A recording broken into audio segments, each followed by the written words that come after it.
Só para assustar. Fala pessoal, bom dia. Prazer estar aqui com vocês em mais esse podcast. Meu nome é Cleiton Leal, eu sou diretor da vertical de AWS aqui na SoftwareOne e hoje a gente está aqui para falar um pouquinho sobre resiliência, como a gente tem que estar preparado em datas especiais como a Black Friday. Para nos acompanhar hoje, a gente tem a honra de apresentar o Diogo, que hoje é o CTO da Log, e vou deixar o Diogo se apresentar, Diogo, para a gente. Fala, Cleiton, prazer. Fala, pessoal, tudo bem? Eu sou diretor de tecnologia / CTO, né? Exerço o papel ali de diretor de tecnologia de toda a vertical de engenharia, plataformas, infraestrutura, cibersegurança. E um prazer enorme estar aqui para falar com vocês. A minha especialidade é infraestrutura, né? Em toda a minha carreira, a minha especialidade sempre foi infraestrutura e cibersegurança, apesar de hoje estar liderando áreas de engenharia de software, que é o que eu amo fazer também. Eu estou aqui com muito prazer, muito feliz de poder compartilhar um pouco de conhecimento, experiência sobre esse tema que é relevante e tem tudo a ver com o momento que a gente está vivendo. Excelente, obrigado por ter vindo. Foi uma honra receber você, foi um prazer te convidar.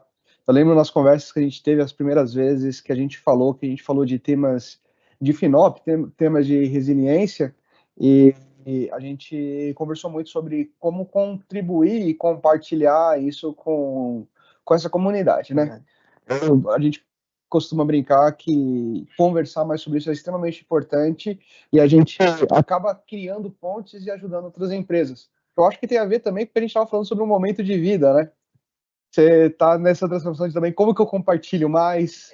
Pois é, acho que a idade vai chegando e você começa a pensar mais em o que você deixa de legado, né? O que você está construindo, o que você está deixando para as pessoas que estão começando. Então, eu tenho um apego e um apreço muito grande para quem está começando na área de tecnologia, principalmente, porque eu lembro da minha história no passado, quando eu comecei, quando eu estava fazendo faculdade, antes de faculdade, antes de ingressar na área de tecnologia, eu tive muitas dúvidas, muita dificuldade de entender o que é cada coisa, para qual caminho eu sigo, para onde, qual que essa vertical me leva, o que eu quero da minha vida, o que eu gosto de fazer. E eu fico vendo as pessoas hoje começando na área também com muitas dúvidas relacionadas. Então, acho que tem tudo a ver, né? O tempo vai passando, e aí você fica com aquele sentimento de, cara, eu preciso devolver tudo que de alguma forma eu conquistei, eu aprendi, eu evoluí. Acho que se a gente passa por essa vida e não constrói nada, não devolve nada, não adianta nada, né? Eu diria que eu passei a ter um momento muito parecido com o seu. Então a gente já está quase dizendo aqui que é um de alguns, talvez. Tem muito temas para falar. Você falou que veio de cibersegurança também. Eu sou um fanático pelo mundo de cibersegurança. As duas verticais que eu mais gosto na carreira é infraestrutura e cibersegurança, né? O mundo de cibersegurança é um mundo gigantesco, é como se fosse uma outra medicina, né? Tem muitos ramos e especializações, mas é um tema que me atrai super e que eu tenho um carinho muito grande para tocar também. Cara, e a gente está aqui para falar principalmente de resiliência, mas falando até de cibersegurança, acho que tem tudo a ver com o tema que a gente quer conversar aqui, de Black Friday, de resiliência, dessas datas especiais, mas até acho que para contextualizar, hoje você é diretor de tecnologia / CTO, e cuida de equipes de infra, de SRE, de FinOps ali na Log. Mas eu queria para que o pessoal te conheça um pouquinho mais, quem é mesmo o Diogo, né? Um pouquinho da sua carreira. Legal. E até chegar na Log, e eu não acho que tem alguém que não conheça, mas, caso tenha, explicar um pouquinho a Log, o que faz, Legal. seria interessante. Boa. Eu comecei minha carreira em 2008, né? Quando fiz um curso de montagem e manutenção de micro, né? Acho que muitas pessoas de tecnologia começaram de alguma forma com contato ali, consertando o computador. Nessas plataformas e empresas que ensinavam a montar, instalar. Exatamente. Fiz um cursinho de montagem e manutenção e falei, nossa, isso é muito Eu legal. fiz sabe aonde? Não sei se tinha lá no Rio, numa empresa que chamava Microlins. Microlins foi. Você fez também? Poxa vida, nem sei se existe ainda.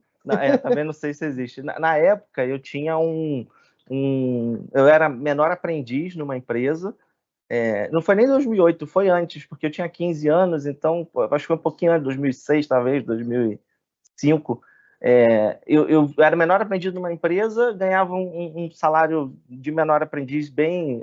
na época não tinha nem um salário mínimo, era um negócio muito... acho que era R$ 400 por mês, alguma coisa assim. E aí eu falava, putz, eu tenho que fazer esse dinheiro se reverter para minha carreira. E aí eu paguei o curso de montagem e manutenção, eu saía do trabalho, já ia, atravessava a rua, ia para o curso de montagem e manutenção na Microlins, lá no centro do Rio de Janeiro. Que legal. E aí fiz o curso, gostei, putz, aí adorei. Quando eu vi, eu falei, putz, isso é o que eu gosto, sabe? Isso é o que me dá prazer de fazer. E aí eu entrei na Caramba. faculdade, depois dali eu comecei a carreira dando suporte dentro das empresas, que tinha tudo a ver com consertar computador e tudo mais. E aí, quando eu comecei a dar suporte, aí sim, em 2008, eu me encontrei com o mundo de servidores. E aí eu tinha aquela paixão pela tela preta, pelas letrinhas brancas, e eu falei, cara, isso aqui é muito legal. E vale CMD. E você digita aqui, tudo acontece, e era um negócio super... um conhecimento super escasso na época, né? E aí, dali para frente, eu fiz o curso de Linux, eu tirei certificações de Linux, eu me especializei no mundo do software livre, fui mudando de empresa, sempre administrando servidores, administrando ambientes on-premises, storage, virtualização, toda aquele passado de quem viveu o mundo fora da nuvem e hoje vive o mundo na nuvem. Quando eu encontrei a nuvem, né, com a AWS, a minha vida mudou. Eu digo que tem o jogo antes da AWS e depois da AWS, né? Quando eu encontrei a AWS, eu falei, putz, nossa, como é que eu vivi sem isso a vida inteira, né? E aí me especializei em computação em nuvem, comecei a me especializar em infraestrutura, sempre muito focado em AWS. Fui seguindo minha carreira, passei por uma grande escola que é a OLX, o grupo OLX, né, um pouco antes da aquisição do Zap. Fiquei 4 anos na OLX, e lá a OLX foi, eu digo que é uma grande escola porque qualquer servicinho, qualquer sisteminha simples que você subia era 2 milhões de requisições por minuto. Era um negócio... A Unixi era lá no Rio. Tinha um escritório no Rio e um escritório em São Paulo. Ah, tá bom. Eu ficava no escritório do Rio. De vez em quando viajava para São Paulo, mas ficava no escritório do Rio. Então, toquei projetos enormes lá, como migração de CDN. Na época de OLX, a gente migrou para CloudFront. E nessa época, a gente se tornou o maior cliente de CloudFront da Amazon no mundo. Sério? A gente migrou tudo da Akamai para... Eu migrei junto com outro colega, migramos da Akamai para CloudFront. A gente se tornou o maior cliente de CloudFront do mundo naquela época. E depois fui crescendo, fui mudando minha carreira um pouquinho ali, focando para gestão. Entrei no mundo de plataformas, desenvolvi meu PAS, sempre voltado em construir produtos que resolviam problemas de infraestrutura. Migrei minha carreira um pouquinho para engenharia de software, para conseguir criar produtos internos. E depois virei minha carreira para gestão. E aí comecei a seguir a trilha de gestão, virei gerente sênior, hoje em dia eu sou diretor, estou liderando toda a área de tecnologia da Log, e já passei por empresas muito relevantes como a LX, Olist, empresas de nichos diferentes. Hoje eu estou aqui na Log tentando dar o melhor de mim, né, para a empresa. Que legal. Nossa, eu estava dando risada como você estava falando até no início da sua carreira, porque se parece muito. Eu lembro que eu consegui um serviço num escritório de contabilidade. Cheguei a ser analista fiscal, pegava meu salarinho ali suado, era 350, eu lembro, e pagava microlins também para a parte de montagem de máquina, embora eu tenha ido sempre para as aplicações e não para a infraestrutura. Então, isso é bastante legal. E hoje você está na Log. A Log, que é uma empresa... Você sabe que às vezes eu fico na dúvida como descrever. Se é uma empresa de logística ou se é uma ISV. Eu diria que é os dois. Então. A Log nasceu como tecnologia pura. A Log só fazia, no início, em 2013, se eu não me engano, só fazia a parte de software. Então, nasceu com essa pegada de tecnologia. Era era um RP, não um RP, mas era uma plataforma para conectar transportadoras e clientes? Na época, quando a Log surgiu, era uma plataforma mais C2C, né? Que é ponto A, ponto B, eu quero entregar meu pacote ali do outro lado. Era uma plataforma muito mais concentrada no local. Entendi. Depois, com o passar do tempo, a Log se tornou uma empresa de operação logística também.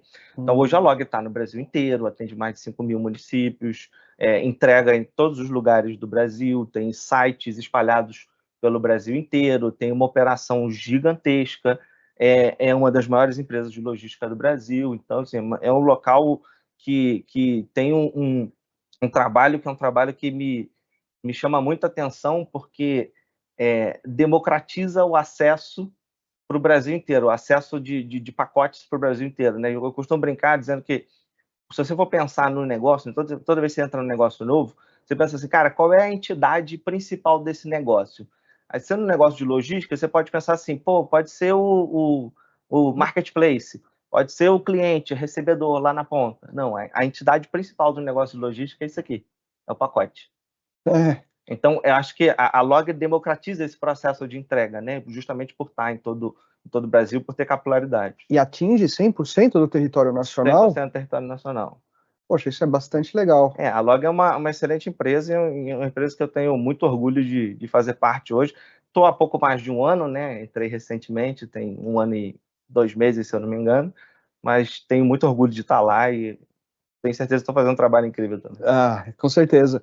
Eu até estava vendo, até falando sobre a Log, o que me surpreendeu, e quando você fala que é uma empresa incrível, eu estava vendo aqui, diariamente, é mais de 1 milhão de pacotes. Muito mais. E não é só no Brasil, na América do Sul. A Log em si, ela só entrega no Brasil. Processado diariamente no maior sorter. Isso, o maior sorter da América do Sul, exatamente. Sim, sim. Esse número de 1 milhão, posso te dizer que é bem expressivo mesmo para o nicho, né? Então, a gente tem, do mesmo jeito que o LX tinha um volume de requisições grande, a gente tem um volume de entregas muito grande também. Isso também demanda muito de inteligência computacional e capacidade computacional. Então, hoje, a Log, inclusive, ela é diferenciada no mercado por ter uma tecnologia como facilitador do negócio, né? Então, era o que a gente estava falando na reunião que a gente fez de alinhamento, né? Tecnologia, de fato, é o grande enabler para o negócio. É um habilitador. E o que é interessante, porque quando a gente fala que a tecnologia é um habilitador e ela precisa sustentar o negócio também, e voltado para o tema que a gente tem, que é resiliência, eu vejo que o tanto de uso que vocês têm, porque se a gente está falando do seu maior sorter da América do Sul, o volume de transações, mais de 1 milhão de pacotes diários. Ou seja, eu estou falando que mais de 1 milhão de pacotes são logados, são transacionados dentro dos sistemas de vocês. E aí, como que uma data especial de entregas, né, porque a experiência ela começa a partir da compra de um grande retail, qualquer empresa, a gente pode estar falando da própria Amazon, né, que vende, ela afeta o volume de transações. Vocês veem esse pico também nessas datas? E isso é um negócio muito interessante, que quando a gente fala de Black Friday, pode parecer um tema simples, mas o tema Black Friday ele tem uma complexidade que muitas vezes é deixada de lado, que é a relação com o negócio. Então, por exemplo, você tem características diferentes de empresas diferentes de acordo com o nicho daquela empresa. Por exemplo, para uma empresa de e-commerce, para um marketplace da vida, a Black Friday ela é um momento mais crítico num determinado momento do mês. Tem um dia mais crítico, ou tem a semana mais crítica, tem o mês mais crítico. Para a logística, é um pouco diferente. Por quê? A logística ela entra no processo depois que a compra está feita. Sim. E aqui eu vou quebrar um mito também, que, na verdade, ela não entra só depois que a compra foi feita, ela entra no início da compra também. E daqui a pouquinho eu vou explicar sobre isso. Mas o mais importante é entender que, para cada tipo de negócio, tem uma complexidade diferente da Black Friday. Quando a gente fala de Black Friday e computação em nuvem, né, com a AWS, a primeira coisa que as pessoas pensam é só sair escalando. Não, não é só sair escalando. Até porque, assim, tem coisas que tem problemas que você pode ter que scaling não resolve. Por exemplo, outra coisa que algumas pessoas acabam negligenciando, cota. Serviço de cota da AWS, às vezes você está próximo do limite de estourar, só que você só percebe isso quando você pega um um evento de peak season, alguma coisa assim, e, putz, caraca, acabou meu volume de uso de Lambda, minha quantidade de execução de Lambda, e eu não sabia que esse volume estava próximo, já estava próximo desse limite. Acabou logo na Black Friday. Aí tem que abrir um chamado, tentar pegar com prioridade, torcer para ser rápido. Assim, tudo isso faz parte da preparação para você passar por esse evento de peak season, né? Que é a Black Friday um deles. E conforme o tempo foi mudando, conforme o tempo foi passando, a Black Friday foi mudando um pouco o comportamento, né? E cada ano que passa, esse comportamento muda um pouco, o que é muito curioso, né? Porque há uns anos atrás, eu já trabalhei em época de Black Friday, que tinha que estar todo mundo presencial no escritório, plantão, virada de quinta à noite para sexta. Quando dava sexta, começa a bombar acesso e tudo mais. Mas também... É um plantão de guerra mesmo. É uma sala de guerra, de fato, com muita pizza e comida. E hoje em dia, conforme o tempo foi passando, né, esse comportamento ele foi mudando. É óbvio que pode ser que isso volte em algum momento, mas não tem mais aquele negócio de na sexta-feira, meia-noite, bomba e começa a vir uma enxurrada de acesso. Não tem mais campanhas para isso. Você não vê mais as empresas fazendo esse... As campanhas são todas direcionadas para diluir o evento, né? Então, é a Black Week, a Cyber Monday, é o Esquenta BF. Então, tudo isso faz com que a concentração saia daquele dia que para a gente de tecnologia era um dia super assim, traumático, né? Porque, cara, você ficava naquela tensão de será que não faltou nada? Será que está tudo certinho? Será que a gente pensou em tudo e tal? Hoje em dia é um pouco mais tranquilo, mas quando você olha para o ramo logístico, você tem outras complexidades, que é o que eu falo que a Black Friday é um tema complexo, né? Porque tem questões de negócio. Porque aqui, por exemplo, para a logística, a Black Friday não é só escalar servidor, não é só garantir que as aplicações estejam no ar. Eu tenho, por exemplo, no break do meu cross-dock. Pô, se eu tiver um pico de energia ali e o no break não segurar esse pico, eu levo 10 minutos, 15 minutos para religar tudo. E aí, 15 minutos para religar tudo, eu perco 1 hora de operação. Isso, no momento de peak season, é super crítico.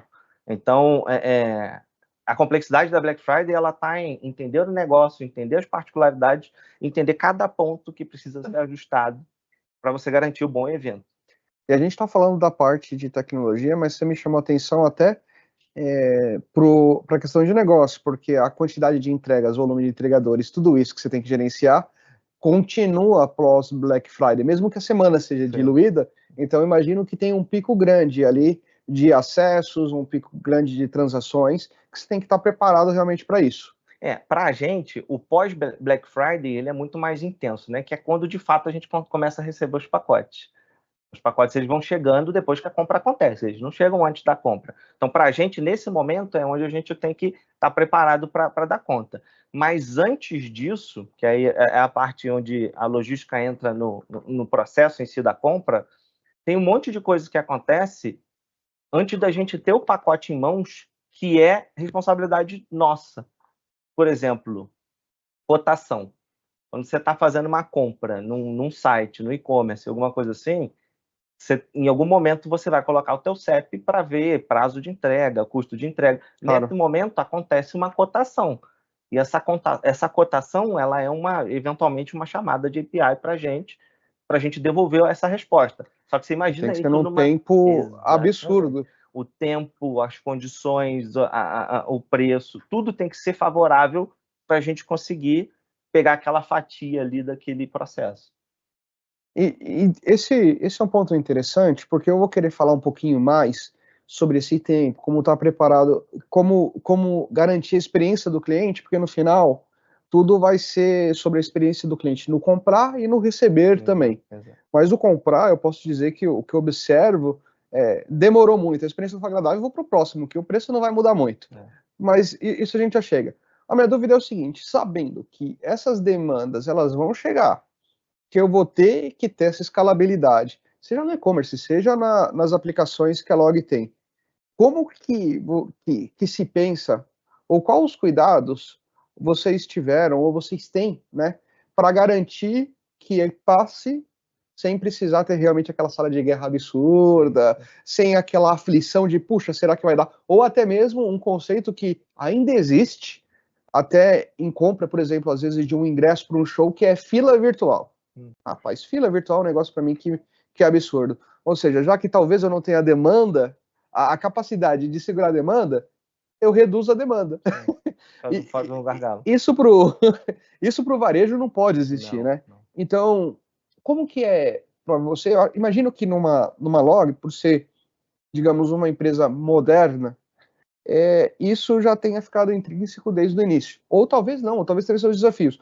Mas o que você considera que é importante para estar preparado para esse período? Legal. Acho que tem muitos pontos ali críticos que a gente tem que garantir para esse período ser o melhor possível, né? Tudo começa com uma coisa que eu não gosto, mas é inevitável, que é o freeze. É a janela de congelamento onde nenhuma alteração entra, né? Nenhuma alteração sobe. Você fica, putz, caramba, faz freeze. Infelizmente, negócios de missão crítica demandam essa ação de congelamento, e aí isso tem um monte de efeito colateral depois, porque você acumula, você faz um backlog de um parking lot de alterações, aí depois você tem um tempo para conseguir entregar. Mas beleza, acho que tudo começa de garantir que não tem intervenção no ambiente. Beleza, não tem intervenção no ambiente. Segunda coisa, eu preciso garantir que a minha infraestrutura não fique escassa. E aqui a gente entra numa parte mais técnica, né? Como é que eu garanto que minha infraestrutura não fique escassa? Hoje, por exemplo, a gente usa 100% do nosso ambiente com instâncias spot. Na Black Friday é impossível usar instâncias spot. Então, vai chegando próximo de novembro, finalzinho de outubro, a gente chaveia tudo para um workload on-demand reservado.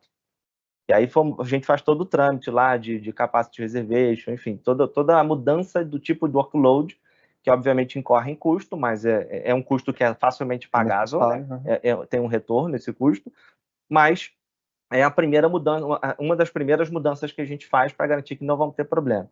A gente confere todas as cotas, a gente garante que não estão próximos dos limites de cota. Se tiver, a gente já pede os aumentos de cota antes do evento, já se prepara antes. Você tem um histórico desse volume para pedir até com, eu imagino, um buffer para não ter nenhum risco. E assim, existem... E quando a gente fala de soft limit, beleza, você entra lá no painel da AWS e você simplesmente pede, vai levar um tempo ali e vai conseguir. Quando a gente fala de hard limit, é diferente, né? Porque se você tem um hard limit, muito provavelmente você tem uma questão arquitetural que você tem que resolver. E aí é um planejamento que começa, às vezes, lá em janeiro.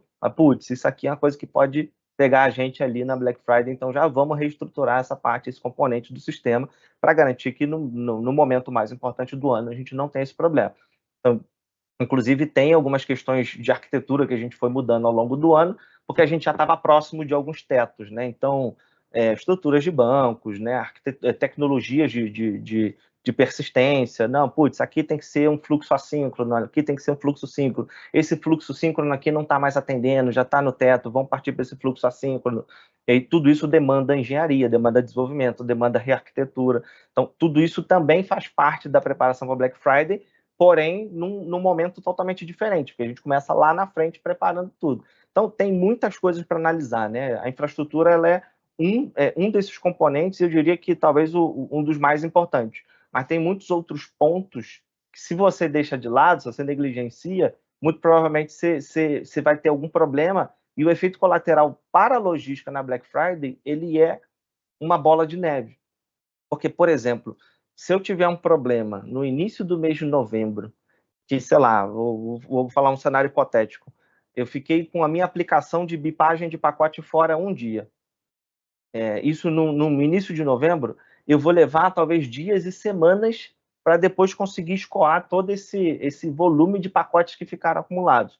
E logística, ela é um business de volume. Eu preciso de local para armazenar as coisas, né? E se eu, de alguma forma, não tiver a tecnologia funcionando, eu não tenho onde armazenar os pacotes. Então, a gente precisa estar muito antenado ao que é infraestrutura, o que eventualmente, efeitos colaterais que podem ser gerados, por isso que o freeze é importante. Enfim, então a gente vê cota, a gente muda os workloads para tiro de código. Algumas ações que a gente faz dentro dessa janela de início de Black Friday. E aí a gente está indo no ponto dessas ações, por exemplo, se preocupar com a cota, as mudanças de workloads, né? E isso são extremamente importantes porque você pode ter automatização aí, mas se bater no cota, não é a automatização que vai resolver. Então, eu acho que um ponto importante é a questão da própria telemetria. Sim. Então, a avaliação do histórico e do que você pensa aumentar vai te dar esses indícios e subsídios para você avaliar a cota e essas questões de workloads. Mas, por exemplo, para evitar sala de guerra, que eu imagino que é um temor ainda. Eu lembro de participar de algumas... Quer que ela seja criada, né? Não. Se ela for criada, tem uma coisa errada. Você usa alguma metodologia, como o próprio DevOps, né, para automatização em escala, porque a gente sabe que se você usa Spot, você tem um custo efetivo, né, ainda mais num negócio, tem negócios que permitem, tem outros negócios que talvez não, tem negócios que você não pode correr o risco, e principalmente em umas datas como Black Friday, isso a gente já sabe. Mas aí você também, pela telemetria, você sabe o que você precisa reservar. Sim. Mas digamos que o volume cresce absurdamente. Por exemplo, eu estava vendo que o volume de compras da última Black Friday chegou em 6,8 bilhões de reais no ano passado. Aumenta mais do que você tem ali, teoricamente, reservado. Como que é o processo de escalabilidade? Você tem isso automatizado? É a equipe? Como que faz? Ou como que você pensa nisso para que seja o mais suave possível essa escalabilidade e, principalmente, o que eu já vi acontecer, a desescalar isso daí, não é porque esquecer aquele ambiente ali ativo pode ter um custo muito alto. E eu imagino que, por exemplo, num caso da Log, você tem uma tabela de preço que você usa, etc. Se a infraestrutura começa a ficar muito caro, começa a comer da sua margem. Exato. E isso é um problema. Então, beleza. Considerando tudo isso, como que você considera esse processo de escalabilidade? Na logística, esse ponto de vista de escalabilidade de tecnologia, ela é um pouquinho mais fácil. Por quê? Porque eu vou saturar a minha operação física antes de saturar a minha tecnologia. Porque eu preciso de espaço para armazenar pacote. Então você tem a sua capacidade ali que você já sabe que é física. Então eu hoje, enquanto tecnologia, eu estou 3 ou 4 vezes acima da minha capacidade física. Então eu não preciso me preocupar tanto porque a capacidade física vira um problema antes de tecnologia ser um problema. Entendo. Só que, então, do ponto de vista de escala, né? É o que a gente acaba fazendo? Pré-aquece.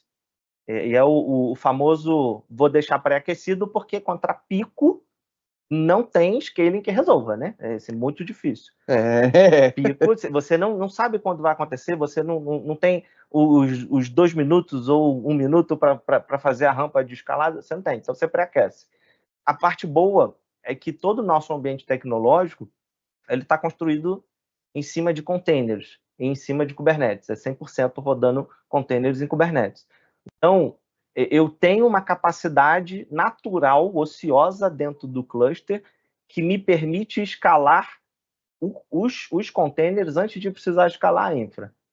Então, eu obviamente vou pré-aquecer, por segurança, né? Porque seguro morreu de velho, mas eu já tenho vários outros mecanismos que vão ser escalados automaticamente assim que precisarem.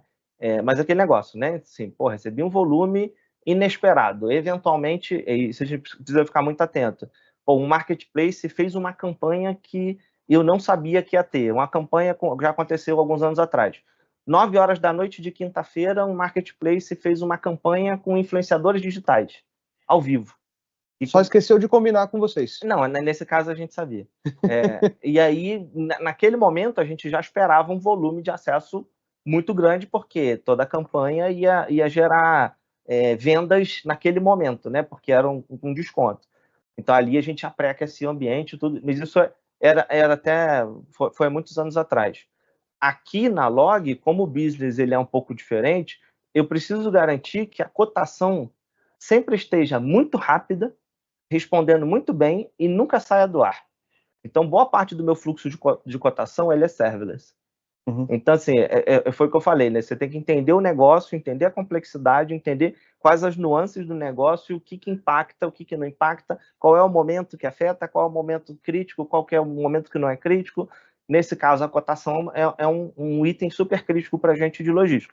Em alguns momentos, alguns marketplaces fazem, inclusive, teste de estresse e teste de carga antes da Black Friday, para garantir, meio que para fazer, putz, tá, você passou, você me respondeu, o teste você ficou com a média ali, sei lá, de 200 milissegundos de resposta, de requisição.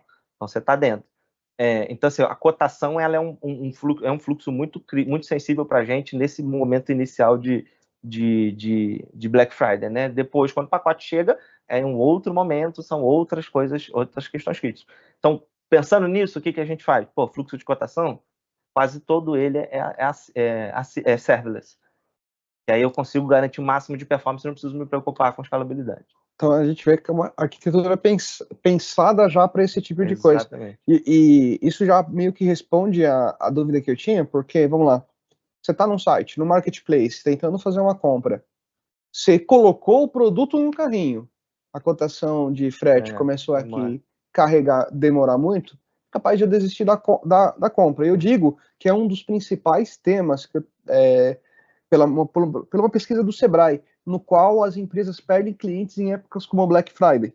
Inclusive, o número da última Black Friday é que se estima uma perda por instabilidades. Instabilidades não é nem quebra de infraestrutura, de mais de 100 milhões de reais, ou seja, um volume absurdo de transações. E aí, para conseguir ter essa agilidade, pelo que eu estou entendendo, é uma estrutura mais serverless, para conseguir responder essa demanda que é necessária. Beleza. Na log tá fácil entender isso daqui. Mais ou menos, porque tem um pedaço que o serverless não atende.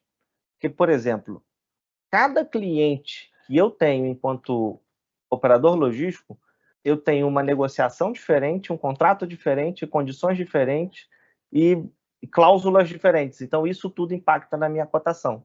Então, tem um pedaço da cotação que é uma lógica sistêmica que eu preciso implementar e eu preciso garantir que essa lógica, por mais que chame N serviços para conseguir montar essa lógica, eu preciso garantir que isso seja muito rápido. Então, uau. Então, se a gente fala de service e servidor, mesmo assim, você tem outros componentes que a arquitetura tem que ser extremamente ágil para garantir isso daí. Ainda mais num período como esse. Eu acho que nem num período só como esse. Se eu falo de cotação, eu estou falando de sempre, toda a vida, né? O que você aconselharia? E aí, por uma curiosidade, porque assim, uma log é uma empresa born in cloud, vamos dizer assim. E se eu tenho uma empresa que não é born in cloud? E eu muda. É o que a gente sempre fala. Eu acho que estar na nuvem ou ir para a nuvem, eu não sei se a gente precisa continuar vendendo o valor dela. Eu acho que ela é essencial. Mas talvez o motivo não seja o valor dela, o como, né? Para garantir uma custo-eficiência e não eu só pegar o que está aqui on-premises, colocar na nuvem, que vai ficar caro. Você tem que saber usar. O que você falaria para uma empresa, seja que tem um e-commerce, mas tem o seu RP on-premises, ou até mesmo uma empresa de logística que quer trilhar um caminho parecido, o que você imaginaria como primeiro passo? Perfeito, ótima pergunta. Eu diria que pegue o fluxo crítico e coloque na nuvem. O pedaço crítico, não precisa... eu tenho... A maior parte do meu sistema é on-premise. Cara, on-premise é aquilo. Você tem hardware ali, você não tem como aumentar hardware da noite pro dia. Não dá. É aquilo e pronto. E comprar muito para sustentar não faz sentido nenhum, também certo? Não. Então, assim, você não consegue prever... por exemplo, você tem uma estimativa. Quando você compra, você tem uma estimativa de crescimento. Mas você não consegue prever coisas que eventualmente estão fora de controle. E aí, assim, minha sugestão, mova a parte crítica do fluxo para um ambiente em nuvem. Porque aí você já tem, pelo menos, a porta de entrada num ambiente escalável. Num ambiente que a própria Amazon diz, a própria AWS diz, né? A escala infinita. Eu, enquanto cliente, não me preocupo com a quantidade de escala, eu me preocupo com o custo que vai gerar depois. Mas se tem servidor ou não tem, eu não preciso me preocupar. Se for um custo pelo negócio escalando também, segue o jogo. É um custo que se paga, né? Tem um retorno esse investimento. Eu quando trabalhava em empresas de e-commerce, a gente fazia algumas... Era uma empresa também 100% nativo digital, mas assim, quando a gente falava de Black Friday, nos momentos mais críticos, a gente sempre pensava, cara, putz, e se, sei lá, acho que em algum momento a gente teve um delírio coletivo de querer fazer disaster recovery a todo custo, né? E aí, naquele essa é a minha momento... próxima pergunta. Eu estava pensando, vale o disaster Então, recovery? eu já digo que, na minha visão, não, né? Porque você dobra o custo, né? Talvez para um on-premise, sim. Não, justo, Pronto. perfeito.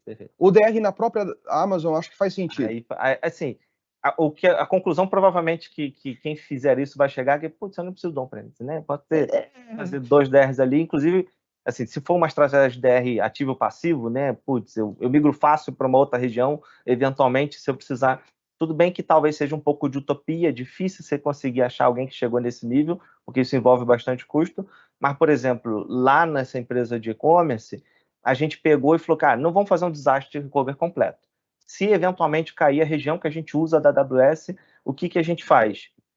Então, vamos mover só a parte que recebe pedido para uma outra região. E ali era um servicinho ou outro em um banco de dados. A gente só fez a replicação do banco de dados com outra região, subiu o servicinho lá na outra região também, falou, pronto, estamos prontos. Se cair uma região inteira, a gente só vai chavear aqui o DNS e automaticamente o DNS. Que é aqueles minutos para conseguir recuperar a região e subir de novo. Exato. Só que assim, eu costumo dizer o seguinte, e aí é um parêntese, né? Toda vez que falam de disaster recovery e tudo mais, principalmente quando falam de disaster recovery de região, a minha resposta é sempre a mesma. Cara, se cair uma região da AWS, você pode ter certeza que muita coisa na internet vai parar. Então não adianta o teu produto estar no ar se não tem como usar o teu produto. Isso é verdade. Entendeu? Enfim, acho que tem um monte de mito aí nesse tema. E a resiliência da própria AWS, os 999. Não, cara, é assim, eu acho que quando a gente fala de um Black Friday mesmo, essa questão da resiliência é o que chama atenção. Eu concordo com você, eu acho que até mesmo por critérios de segurança, você tem que pensar na segurança, como separar alguns ambientes, alguns dados, etc. Talvez tenha um DR passivo, principalmente dos workloads, mas põe em regiões diferentes dentro da própria Amazon, é simples. Talvez se você usar um EKS, um Lambda, você nem precisa se preocupar com isso. Você usa o Aurora, porque isso você já consegue fazer na própria configuração. Mas aí faz diferente, Cleiton. Aí talvez poderia, sei lá, uma ideia seria fazer. Eu posso fazer um ativo-ativo, só que ao invés de fazer um DR, na verdade eu estou fazendo a distribuição de carga. Porque eu vou pegar o que eu tenho 100% de um lado, eu vou botar 50 num, 50 no outro, o custo vai ficar 0 a 0, e se der merda em algum lugar, não sei se eu podia falar essa palavra, mas se der problema em algum lugar, eu só simplesmente jogo para o outro. Então, assim, é uma forma de fazer um DR menos sofisticado e menos caro, entendeu? Ainda assim, um bom DR. É uma boa ideia, porque você não vai usar muito de uma região, vai usar 50% de capacidade das duas, segue o jogo. Entendi. A gente recebeu uma pergunta, olha que legal. A pergunta que chegou aqui é: quais as principais vantagens de ter essa infraestrutura, isso na sua visão e na minha, na nuvem AWS? Ou seja, para eu garantir essa resiliência, o porquê a nuvem AWS?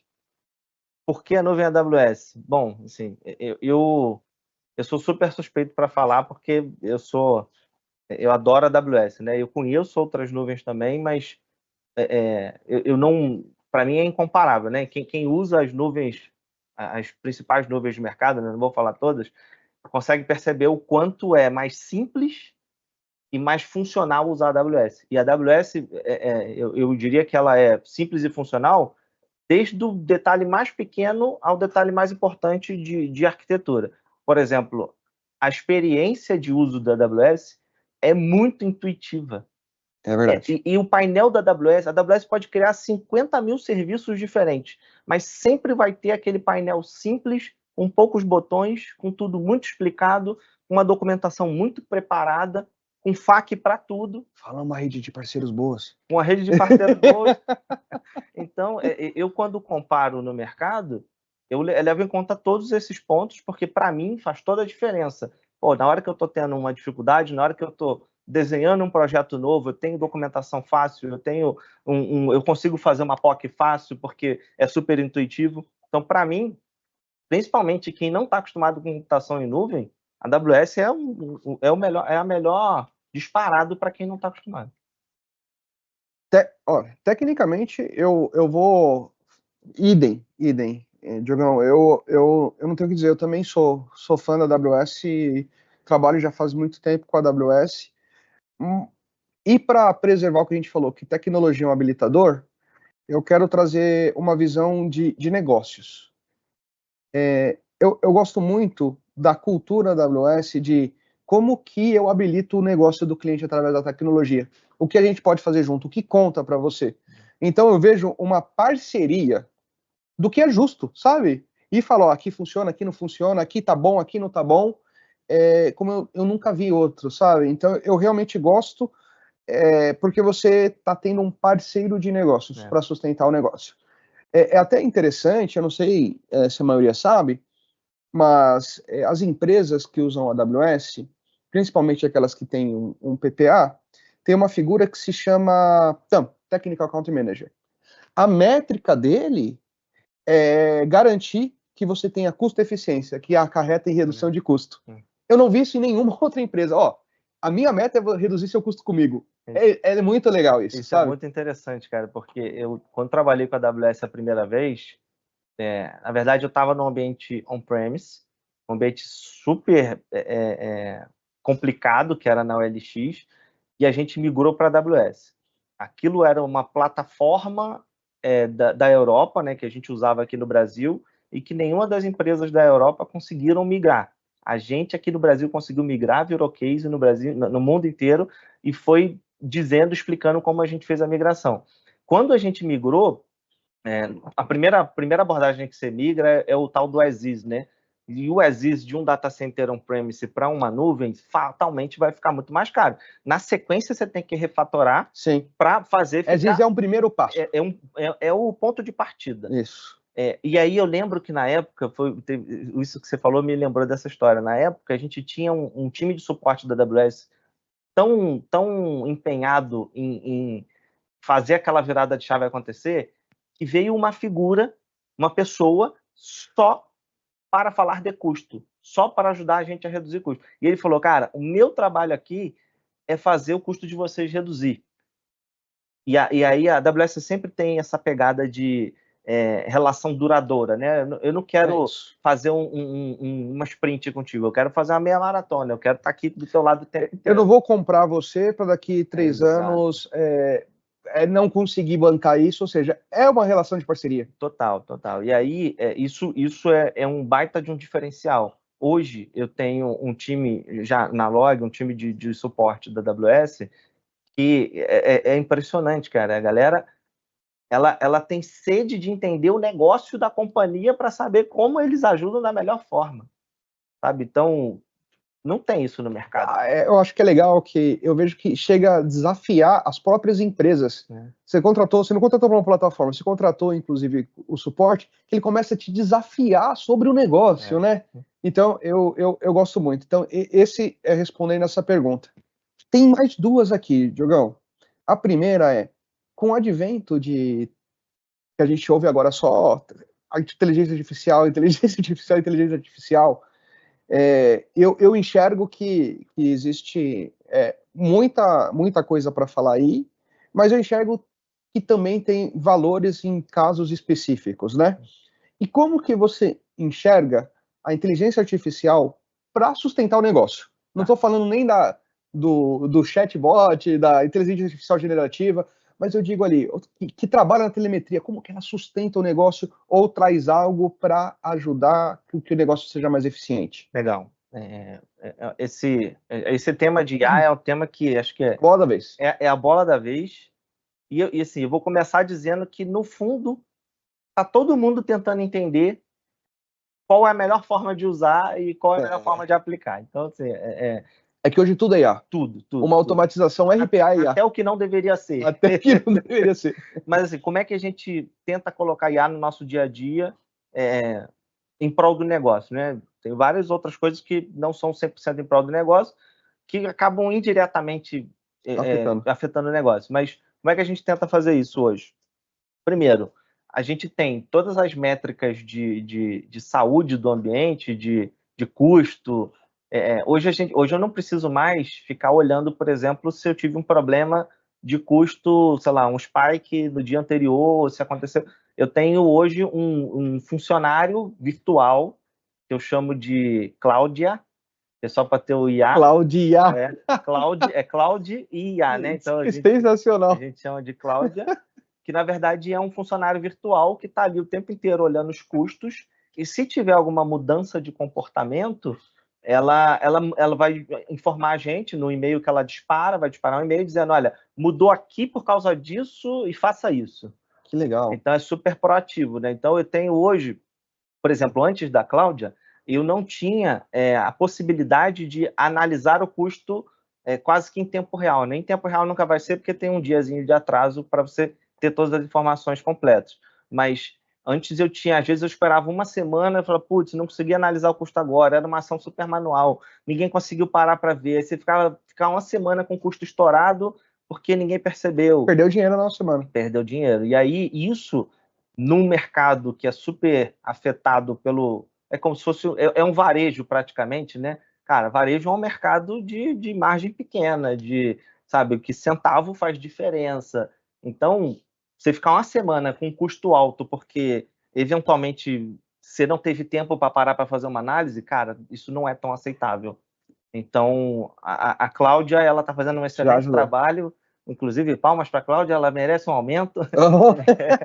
E sem brincadeiras à parte, a gente está tentando enxergar as formas como IA podem afetar o negócio no nosso dia a dia, né? Uma dúvida, por exemplo, hoje você é também responsável pelo time de engenharia. Uhum. Você já está no teste ou uso de Amazon Q, nessa parte de Code Assist para conseguir realmente uma produtividade maior, e você conseguiu perceber essa produtividade? Ainda não, na verdade a gente ainda não está testando o Code Assist, o Amazon Q propriamente dito. A gente está para começar uma POC agora, com o próprio time da AWS, para garantir que a gente vai extrair o melhor dos dois mundos ali. Mas eu ainda não tenho métricas para dizer, putz, aqui foi legal. É um time novo seu também, né? Totalmente. Acho que se eu puder falar qualquer coisa, a aprendizagem que eu tenho para medir, porque é difícil medir isso daí. Muito. Pega dois times, um com, um sem. Faz sentido. E vê quem produz mais. A dificuldade é ver que a produção e a eficiência de horas, ela volta para a companhia. Então, o desenvolvedor fez mais rápido e consegue produzir mais com isso, que é o único desafio, mas é uma maneira que eu tenho visto que as empresas têm testado e têm conseguido ter parâmetros. Faz sentido, pegar dois times de natureza parecida, né? Isso. A última pergunta que a gente respondeu, ou melhor, que a gente recebeu aqui é uma pergunta legal. Gostei. O que a Lógica tem que fazer de diferente nessa Black Friday, que foi um aprendizado da Black Friday de 2024, ou vou implementar aqui, anos anteriores? Olha, assim, é difícil dizer o que não foi fruto de um aprendizado, porque a Black Friday para a gente, ela é o momento mais importante do ano. Assim, a emenda Black Friday e Natal, né? Porque dezembro também tem um movimento muito intenso comparado com os outros meses. E você deixa o ambiente escalar? Não. Só da escala. Entendi. Só da Black Friday. E aí, assim, todo final de Black Friday, a gente faz um lições aprendidas, né? E isso em todos os lugares por onde eu passei, eu fazia questão de fazer isso, porque senão você não garante o PDCA, né? Claro. Você não garante que você está evoluindo a cada ciclo. Então, assim, eu diria que tudo que a gente está fazendo nessa Black Friday de agora, a gente já é fruto das lições aprendidas da Black Friday passada. Então, por exemplo, esse exemplo que eu usei do No Break, é um negocinho, um detalhe bobo, que tem um impacto muito grande e que na logística, tudo que acontece, a logística ela é fatiada em vários pedaços, né? Tem o first mile, middle mile, last mile. Só que esses pedaços eles são sequenciais. Você não vai lá para frente, né? Você passa pelas etapas. Então tudo que acontece numa etapa inicial, ela se desdobra para as etapas subsequentes. Então, se eu tenho um problema aqui, esse problema vira uma bola de neve e ele vai aumentando na proporção para as outras fases. Então, tudo que a gente faz hoje é fruto de lição aprendida do passado. E aí é um ponto interessante que eu acho que a gente vai mais no como do que o quê, né? Então a gente já entendeu que o no break é um exemplo disso. Aposto que no momento de aprendizagem é uma dor. Você aprendeu na hora que doeu. Como que fazer com que o que você aprendeu hoje seja um plano de ação para amanhã? Tá, em termos práticos e objetivos, pós-mortem. Pós-mortem. Pós-mortem. Tem, todos. Tudo que a gente, de alguma forma, e aí não só na Black Friday, cara, aconteceu um incidente de severidade mais alta, é um problema, sempre tem pós-mortem, e o pós-mortem sempre tem o detalhe de tudo que causou aquele problema, e aí tem algumas coisas no pós-mortem, né? O detalhamento do que causou o problema, a gente não bota nomes de pessoas, né? O pós-mortem, ele é totalmente agnóstico É bem DevOps, né? Onde o processo falhou. É exatamente isso. Não importa as pessoas que participaram, né? Não é busca de culpado, é busca de solução na raiz. Sim. Então, aí tem toda a descrição do problema. É um pós-mortem que a gente costuma escrever ele de um jeito executivo e técnico ao mesmo tempo, né? Então tem um trecho executivo para quem não é técnico e tem todo o detalhamento técnico para quem é de fato técnico. Nossos pós-mortems, eles obrigatoriamente geram aprendizado. E a gente... Você tem aqueles action after review, tudo isso. Exatamente. E por fim, todos os pós-mortem têm os acionáveis, e esses acionáveis, eu particularmente sou o chato que fica lá cobrando para saber se os acionáveis já foram quase que viram um ticket. Exatamente. Então, assim, todos os pós-mortem seguem esse padrão, e ali é onde a gente materializa esse processo de aprendizado com os problemas. Né? Boa. Perfeito. Doutor, a gente está chegando na parte final, está quase encerrando aqui, e a última pergunta que eu queria dizer é o seguinte: vislumbrando tudo que tem que para fazer, como com o advento de tecnologia artificial, a gente vai falar muito, a gente falou lá ali antes de começar aqui a sessão sobre governança, né? Como que você vê para a tecnologia, e não especificamente para log, mas pensando em resiliência, pensando em custo-eficiência, que é muito importante também, os principais desafios agora para esse ano, talvez para o ano que vem, que você talvez saiba mais pelo segmento mesmo do varejo, segmento de logística. Voltado para IA, né? Uhum. Acho que assim, o mercado em geral de tecnologia, ele está num momento muito desafiador, que é brasileiro, né? Que eu digo, juros altos, mercado não está naquela época de ouro que tinha grana à torta e à direita. Então, assim, a gente está num momento, de fato, de se reinventar. Verdade. E aí, essa atual conjuntura com o advento da IA, se a gente somar as duas coisas, a gente consegue extrair aí um belo de um resultado. E aí, na minha visão, para os próximos, não vou dizer anos, porque acho que ano é muito tempo para IA, né? Está mudando todo dia. Então, para os próximos meses, talvez, 6 meses, por aí, acho que o foco principal do mercado vai girar muito em torno de extrair o máximo de eficiência nas entregas, de ter o máximo de acompanhamento não humano para as atividades, de reduzir carga cognitiva, né? Então, hoje você tem times de engenharia, times de desenvolvimento que eles deveriam estar só codando, mas no fundo eles têm um monte de desvio de foco de coisas satélites que não são fins. Sim. Então, quanto mais a gente conseguir extrair e aumentar a eficiência do life cycle de desenvolvimento de software, mais a gente vai conseguir gerar valor para a companhia. E uma das coisas que eu acho que a gente pode tirar muito proveito da IA é na tomada de decisão. Claro. Porque durante muito tempo, ainda tem muitas empresas no mercado que tomam decisão empírica, né? Exatamente, baseada em vento, né? Dedinho no vento. Infelizmente, essa é a realidade. Tem casos que não tem insumos o suficiente para tomar decisão baseada em dados. Então, com a IA, acho que o trabalho de todo mundo fica mais fácil, né? No final das contas, aumento de produtividade, aumento de eficiência e aumento de geração de valor. É isso que eu espero para os próximos, vou dizer anos, não acho que meses. A velocidade está dobrando, né? Antigamente era a cada 2 anos, sei lá quantos anos, uma mudança tecnológica, agora não sei. Eu concordo com você e diria que é saber onde aplicar para conseguir extrair esse valor.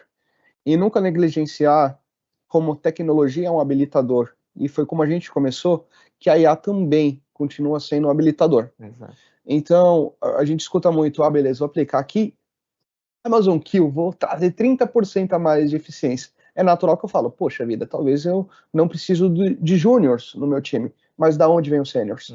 Ou seja, IA continua sendo um habilitador, e aí a gente consegue mais produtividade, trazer muito mais valor para a empresa, certo? Justo. Então, perfeito.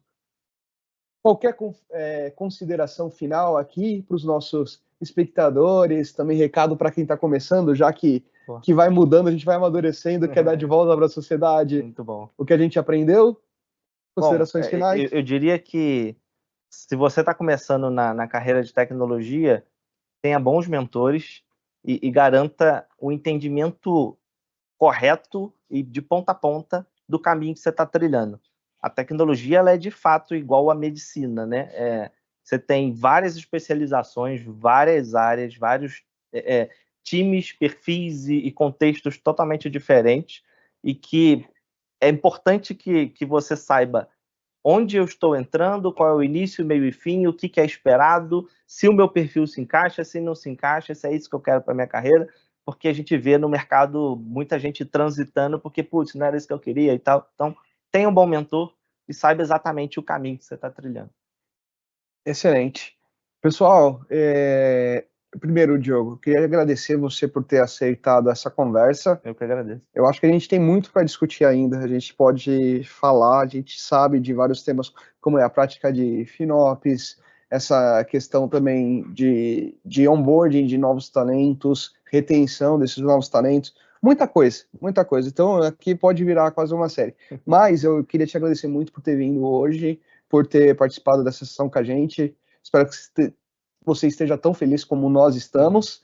E para todos que nos assistam, terão outros podcasts. A gente está também com algumas campanhas, algumas trilhas para participar. Então, continua aqui inscrito, curte a gente e a gente se vê no próximo.